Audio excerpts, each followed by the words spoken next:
저는 가끔 극장에 가서 영화를 봅니다. 뭐 특별히 많은 관객이 찾은 그런 영화라든지 또는 특별한 화제가 되는 영화는 될 수 있으면 보려고 해요. 물론 시간이 허락돼야 되겠지만 그렇게 하려고 하는데, 근본 8월 들어서도 영화를 봤어요. 어제쯤 1000만 관객이 돌파했을 것이다 라고 이렇게 생각되는 영화인데, 최동훈 감독이 연출한 그런 암살이라는 영화입니다.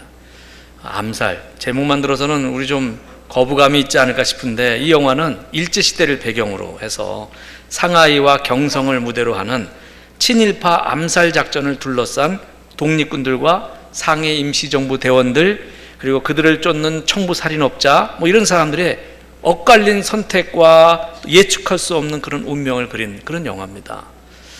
그 영화 얘기를 조금만 할게요. 그 영화에 재미있는 그 요소도 있습니다. 아주 예쁘고 매력 있는 그런 배우, 여배우 전지현이 독립군 여전사로 나와요. 이게 실질적으로 여자 독립군 남자연 선생이라고 하는 사람들을 모델로, 선생님이라고 하는 분을 모델로 삼아서 그 영화를 만들었다고 그러는데, 그 독립군 여전사였던 남자연 선생님은 우리 감리교회 여자 전도사님이었습니다. 그분이 이렇게 독립군을 활동했는데, 그 영화에 그런 예쁜 여배우인 전지현 씨가 막 총 들고 그런 독립군 여전사 역할 하는 것도 참 아름답게 보이더라고요. 뭐 그런 것도 있고, 또 배신자요 친일파인 염석진이라는 사람을 이정재라는 사람이 연기했는데, 나라와 민족을 배반하고 아주 잔인하며 나쁜 일을 일삼는 그런 사람의 역할을 잘했기 때문에 그런지 그 옛날 친일파들에 대한 분노를 갖게 하더라고요.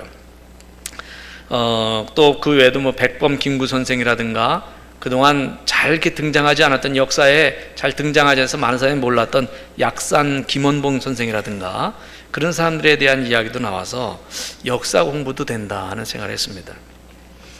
그 마지막, 거의 마지막 부분에 친일파 염석진이 재판받는 장면이 나와요.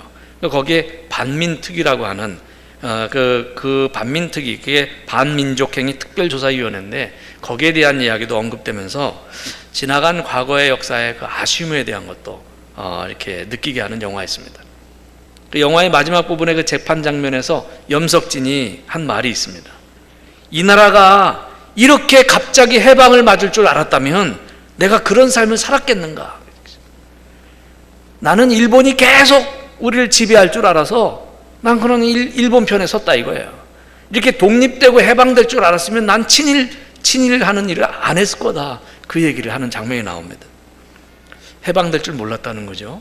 상당히 영화를 보면서 저를 돌아보게 됩니다. 여러분, 옛날 식민지 시대에 그 어둠의 역사 속에서 진정한 이민족의 영웅들은 다 고난받고 억울하게 죽임당하고 또 세상에서 그렇게 크게 손해보는 삶을 살았다는 거예요. 이런 가운데 제가 생각을 했어요. 스스로 질문하면서, 나는 그 시대에 민족을 위한다는 대의를 가지고 고난과 죽음도 감수할 수 있었을까?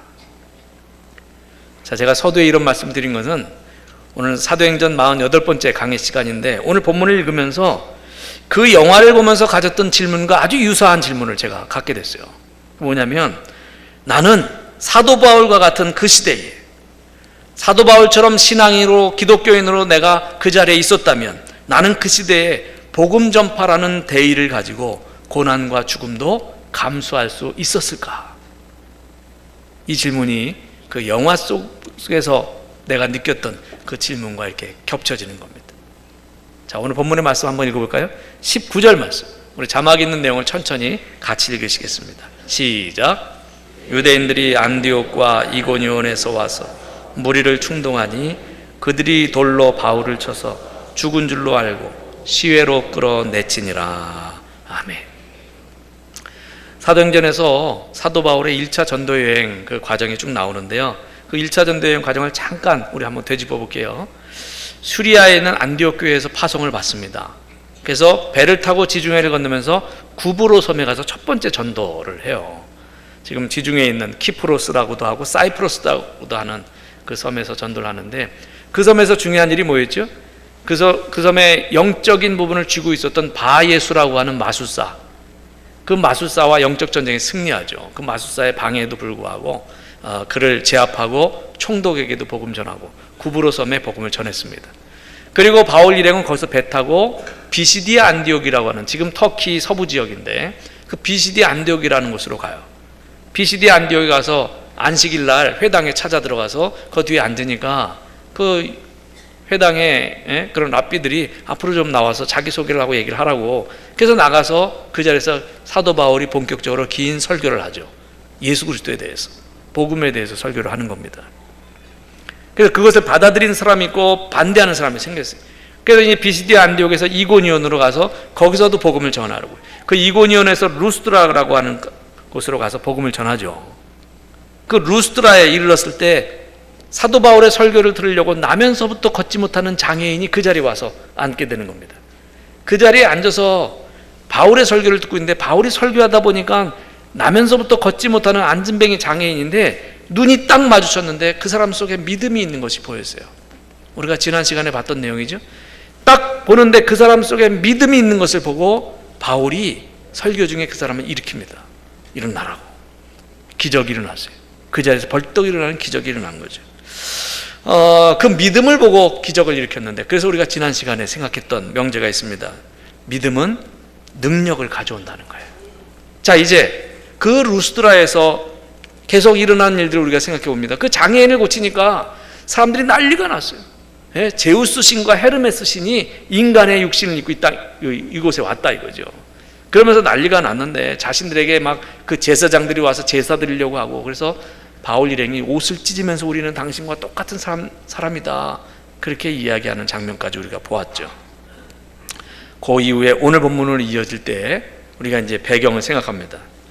한편으로 비시디아 안디옥에서부터 이고니온을 거쳐서 그 복음을 전하는 것을 회방하고 그 복음에 반대하고 바울 일행을 죽이려 했던 사람들이 있었어요. 그 사람들이 이곳 루스드라까지 쫓아왔습니다. 루스드라까지 와서 루스드라의 무리를 충동합니다. 그래서 19절에 충동이라고 하는 말이 있는데, 충동이란 뭐예요? 설득하다, 또 확신시키다의 뜻인데, 그 뒤 설득하는 게 이거예요.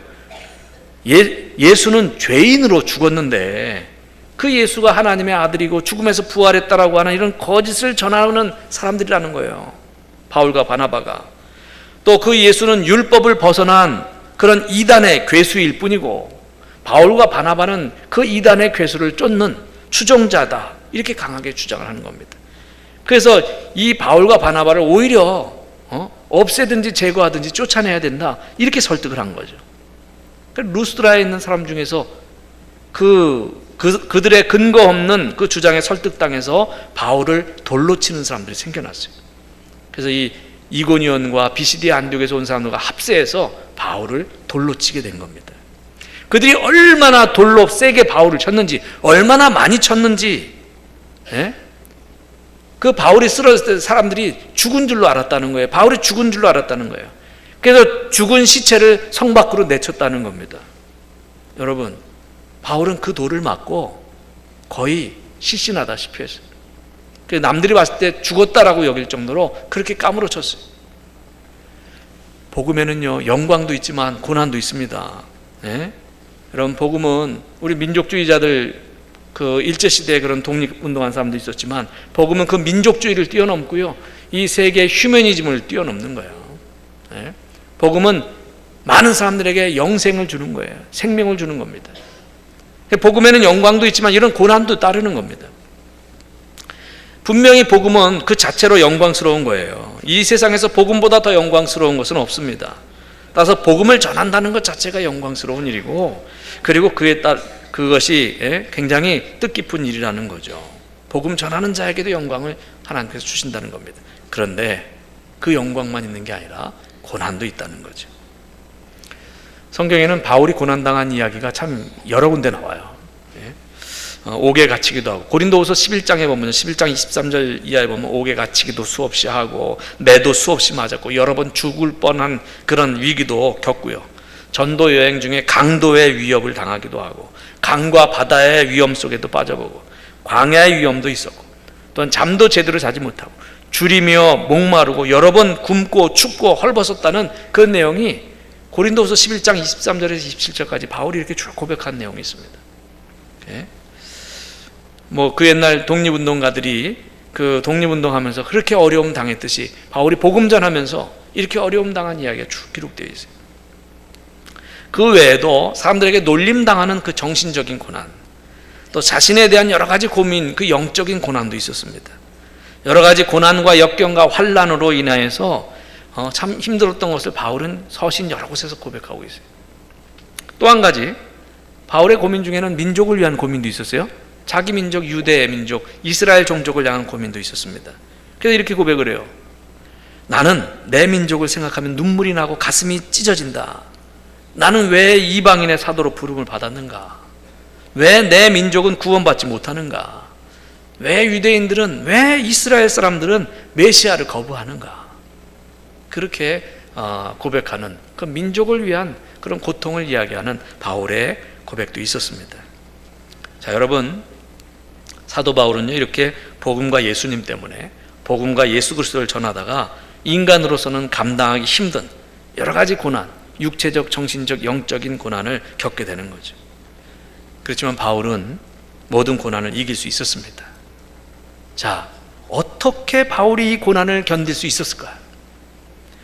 사도 바울이 고난을 이길 수 있었던 비결이 무엇일까요? 네? 그 비결이 사도 바울이 소유하고 있는 복음의 능력 때문이라는 겁니다. 여러분, 바울이 자신의 능력이 있어서 그 고난을 이긴 것이 아니라는 거예요. 그가 위대해서, 그가 인내심이 많아서 그 고난을 겪고 이겨낸 것이 아닙니다. 사도 바울은 그가 가지고 있는 복음 때문에 그런 자신이 당한 고난들을 이길 수가 있었다는 거죠. 자, 그러면 바울이 전하고자 했던 그 복음, 그로 하여금 고난을 겪게 했던 그 복음이 무엇입니까? 모든 것을 견디게 했던 그 복음은 어떤 것입니까? 우리 성경 한 구절만 보고 가겠습니다. 로마서 1장 16절 말씀. 사도 바울이 이렇게 선언해요. 다 같이 읽겠습니다. 시작. 내가 복음을 부끄러워하지 아니하노니 이 복음은 모든 믿는 자에게 구원을 주시는 하나님의 능력이 됨이라. 먼저는 유대인에게요, 그리고 헬라인에게로다. 아멘. 복음은 야만인에게도 복음이요, 지성인에게도 복음입니다. 이 복음에는 하나님의 능력이 있다는 거예요. 이것을 바울은 로마서 1장 16절에서 말하는 겁니다. 결국 이 복음의 능력이, 그 복음 속에 있는 그 능력이 고난을 이기게 했다는 거예요. 여러분, 오늘 말씀에서, 오늘 사도행전 이 14장 후반부의 말씀에서 우리가 기억해야 될 것이 있어요. 기억해야 될 그런 핵심 센텐스, 포인트 센텐스가 있습니다. 복음의 능력이 고난을 이긴다는 거예요. 우리 안에 있는 그 예수 그리스도, 그 복음의 능력이 고난을 이기게 합니다. 여러분, 이 사실을 기억하시기 바랍니다.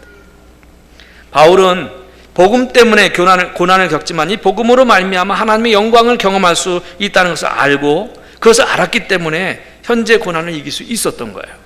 이것이 복음의 능력입니다. 저는 여러분들에게도 이런 복음의 능력이 있기를 바랍니다. 자, 그러면 아까 읽었던 19절 말씀을 다시 한번 읽겠습니다. 여러분, 19절 말씀을 다시 한번 천천히 읽겠습니다. 시작. 유대인들이 안디옥과 이고니온에서 와서 무리를 충동하니 그들이 돌로 바울을 쳐서 죽은 줄로 알고 끌어내치니라. 아멘. 이 말씀 중에 죽은 줄로 알고 시외로 끌어내쳤다라고 하는 대목이 있는데요, 이 말은 무리가 바울을 죽을 정도로 돌로 쳤다는 거예요. 네? 얼마나 많은 돌로 쳤는지, 또 얼마나 센 돌로 쳤는지 성경엔 자세히 나오지 않습니다. 그러나 죽일 만큼 쳤다는 거예요. 돌로 죽일 만큼 쳤다는 거예요. 그 다음 구절을 봅니다. 20절. 그 다음에 어떤 일이 벌어졌느냐? 20절 말씀 다 같이 시작. 제자들이 둘러섰을 때에 바울이 일어나 그 성에 들어갔다가 이튿날 바나바와 함께 더베로 가서. 아멘. 사람들이 죽은 줄로 알고 성 밖에 내쳤는데 바울은 피투성이가 된 채 거기에 성 밖에서 내쳐졌습니다. 이제 사람들이 흩어지고 그 바울을 따르는 사람들, 제자들이 모였어요. 둘러섰어요. 제자들이 둘러섰습니다. 그리고 다른 설명은 없습니다. 성경에 단지 죽은 줄로만 알았던 바울이 일어났다고 기록하고 있어요. 근데 그 바울이 일어나자마자 다시 성으로 들어갔다고 이야기합니다. 여러분, 얼마나 놀라운 일입니까 이게. 그 죽은 줄로 알았던, 까무러쳤던 그 바울이 일어나서 다시 성으로 들어갔다는 거예요. 자, 이제 바울 일행이 그 이튿날 더베라고 하는 곳으로 가요. 이 더베는 바울의 1차 전도 여행의 반환점이 되는 곳입니다. 이제 끝나는 곳이죠. 자, 21절 22절 말씀을 읽어봅시다. 천천히 그 뜻을 생각하면서 읽겠습니다. 시작. 복음을 그 성에서 전하여 많은 사람을 제자로 삼고 루스드라와 이고니온과 안디옥으로 돌아가서 제자들의 마음을 굳게 하여 이 믿음에 머물러 있으라 권하고, 또 우리가 하나님의 나라에 들어가려면 많은 환난을 겪어야 할 것이라 하고. 아멘. 이 더베라고 하는 곳이 전도여행 1차 전도여행의 반환점을 이룹니다. 바울은 더베까지 가서 전도하고는 갔던 길을 그대로 되돌아와요. 루스드라, 이고니온, 비시디, 안디오 이렇게 되돌아오게 되는데, 갈 때는 전도하면서 갔어요. 복음이 한 번도 전해지지 않은 곳에 전도하면서 갔는데, 올 때는 이미 예수를 영접하고 믿기로 작정하고 믿음 안에 서게 된 그 성도들을 신방하면서 오는 겁니다. 그러면서 그들을 양육하는 거예요. 그 대목이 지금 21절 22절에 나와 있는 대목입니다. 자, 그 신방하면서 그들을 격려하는 내용을 볼 수 있는데, 그 격려하는 내용을 보니까 세 가지를 추릴 수 있어요. 첫 번째가 뭐냐면 제자들의 마음을 굳게 하여, 그 많은 사람을 제자로 삼고 루스드라와 이고니온과 안디옥으로 돌아오는데, 돌아오면서 제자들의 마음을 굳게 했다라고 하는 거죠. 돌아오는 길에 예수를 영접하고 믿음 안에 거하게 된 성도들의 마음을 굳게 하였다. 여러분, 보통 처음에 예수님을 영접하면서 감동을 받잖아요.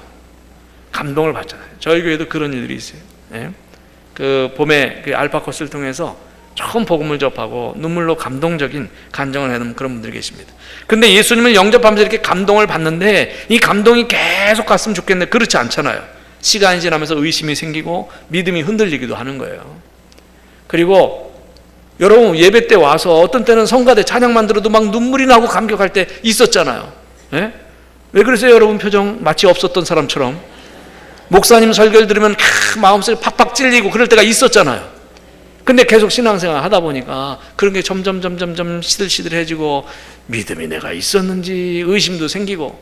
그러니까 바울이 돌아오면서, 이 몇 개월 걸렸을 거예요. 돌아오면서 예수 영접하고 그랬던 사람들, 혹시 시들해진 사람이 있으면 그들의 마음을 굳게 했다. 네? 흔들리지 않도록 도와주었다는 거예요. 여러분, 우리 가운데도 그렇게 예수님 영접하고 신앙생활 열심히 하다가 이렇게 좀 시들시들해지면 그런 그들의 마음을 흔들리지 않도록 도와줘야 될 줄로 믿습니다. 그 다음에 두 번째가 뭐냐면 이 믿음에 머물러 있으라 권하고, 이 믿음에 머물러 있으라 권했다는 거예요. 여러분, 신앙은 믿음에서 시작해서 믿음으로 끝나는 겁니다. 우리는 오직 믿음으로 구원을 받아요. 이 대목과 관계된 성경 구절 하나만 볼게요. 골로새서 2장 6절 7절입니다. 천천히 한번 눈으로 따라오시면서 함께 보십시다. 다 같이 시작. 그러므로 너희가 그리스도 예수를 주로 받았으니 그 안에서 행하되 그 안에 뿌리를 박으며 세움을 받아 교훈을 받은 대로 믿음에 굳게 서서 감사함을 넘치게 하라. 아멘. 우리들이 전도한 그런 사람들이 계속해서 믿음 안에 거하도록 도와줘야 되는 것을 우리가 볼 수 있어요. 바울이 그렇게 돌아오면서 양육했다는 거죠. 세 번째 양육한 장면이 있습니다. 뭐라고 하냐면 하나님 나라에 들어가려면 많은 환난을 겪어야 할 것이라, 그렇게 가르쳤다는 거예요. 하나님 나라에 들어가려면 많은 환난을 겪어야 할 것이라. 바울은 솔직하게 얘기했습니다. 환난을 겪어야 할 것이다. 예수를 믿으면 복받고 기쁘고 즐겁고 평안한 일만 생기는 것이 아닙니다, 여러분. 예수를 믿으면 축복이 있지만, 분명히 축복이 있지만 고난과 환난도 있어요. 특별히 그 상황이 열악할 때, 예수 믿기 어려운 그런 상황, 그런 환경일 때는 그 고난과 환난이 더 큽니다. 하나님 나라에 들어가려면 고난을 겪어야 한다는 사실을 여러분 알아야 됩니다. 복음에는요, 영광도 있지만 영광이 이르기까지는 고난도 있다는 점을 알아야 됩니다. 우리가 열심히 복음 전파를 하는데, 우리 교회도 열심히 전도하는 그런 교회 중에 하나인데, 그렇게 하는데 계속 영적 전쟁이 있잖아요. 가로막는 게 있고, 지역에서도 그냥 한번 예수쟁이들 저런다고 막 그러고 막 이렇게 가로막히는 게 있잖아요. 예? 그래서 고난이 생기잖아요. 여러분 기억하십시오. 복음의 능력이 고난을 이깁니다. 복음의 능력을 소유하시길 바랍니다. 자, 이제 마지막 장면, 이제 바울 일행이 1차 전도여행을 마무리하고 자신들을 파송했던 수리아에 있는 안디옥 교회에 돌아옵니다. 거기서 선교 보고를 합니다. 자, 오늘 본문 27절 28절 바로 그 장면이죠. 다 같이 읽겠습니다. 시작. 그들이 이르러 교회를 모아 하나님이 함께 행하신 모든 일과 이방인들에게 믿음의 문을 여신 것을 보고하고 제자들과 함께 오래 있으니라. 아멘. 안디옥으로 돌아와서 교회 성도들에게 선교복을 하는 거예요. 아마 그 자리에 바울이 앞에 나와서 선교복을 했겠죠. 그 자리에 많은 성도들이 이렇게 참석해서 막 감동해서 막 울었을 것 같아요. 이 대목을 보면서. 예? 바울이 선교복을 어떻게 했는지 자세하게 나와 있지 않지만 아마도 바울은 하나님께서 이렇게 행하셨다고 막 이야기했을 것 같아요. 예? 하나님이 이런 기적을 베풀어 주셨다고, 귀신이 막 떠나가고 병이 나았다고, 돌에 맞아 자기가 까무러쳤는데 나 죽은 줄 알았는데 깨어보니까 내가 살아있더라고. 예? 그런 이야기들을 하면서 하나님을 찬양하고 감사했을 겁니다. 그런 이야기를 하면서 하나님을 찬양하고 얼마나 감사했을까요? 또 듣는 사람들은 자신들이 열심히 선교팀을 위해서, 바울 일행을 위해서 열심히 드린 기도가 큰 응답을 받았다는 사실을 확인하고 얼마나 기뻐했겠습니까? 서로 막 위로가 되었을 거예요. 지난 주간에 단기 선교팀이 돌아왔는데 7박 8일이죠. 수요일날 가서 수요일날 왔는데 며칠 동안의 선교 활동에도 막 은혜스러웠던 일, 기뻤던 일, 감사했던 일 보고할 것이 많을 거예요.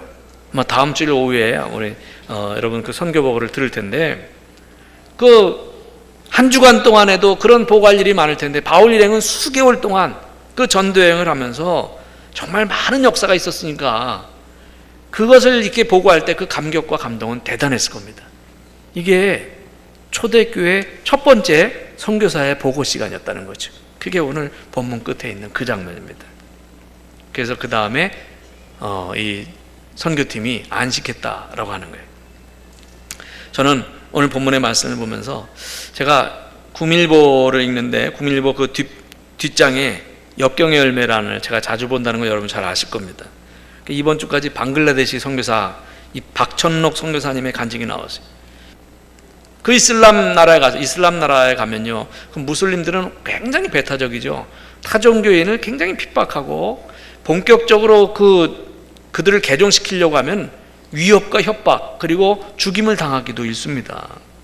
근데 그 이슬람 나라에 가서 거기에 학교를 세우고 말이죠, 아주 무식하고도 용감하게 선교를 해요. 그 나라에 9개 교회를 현재까지 세웠다는 거예요. 9개 교회를 대놓고 학교도 9개를 세웠대요. 지역마다. 그래서 그 학교에 지금 배우고 있는 애들이 3,000명이 된대요. 대놓고 복음을 가르친대요. 그 무슬림의 자녀들을 3,000명이나. 그리고 그들 대상으로 막 공개적으로 이 전도 집회를 막 하고요. 그 협박에도 불구하고. 그래서 수천 명이 개종했다는 거예요. 개종했다는 거예요. 그 큰일을 이룬 것을 제가 읽으면서 감동을 받았습니다. 처음부터 그 무슬림들에게 노골적으로 복음 전하는 일이 무모하리만큼 용감한 일이었는데 그것 때문에 여러 핍박과 위협을 받기도 했고 심지어는 폭탄 테러까지 당했어요. 교회 안에 폭탄 터뜨리는 폭탄 테러까지 당했어요.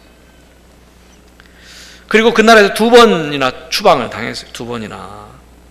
우리 이렇게 편안하게 신앙생활하는데 한쪽에서는 아직도 그런 분들이 계시는 거예요. 그런 가운데서도 이분의 간증은 뭐냐면 놀라운 하나님의 역사를 체험하면서 정말 큰일을 이루게 됐다는 거죠. 자기같이 그렇게 부족한 사람이. 그 과정에서의 여러 가지 환난과 고난은 믿음으로 돌파해 나가는 거예요. 제가 은혜를 많이 받았습니다. 여러분 기억하십시오. 복음의 능력은 고난을 이기게 합니다.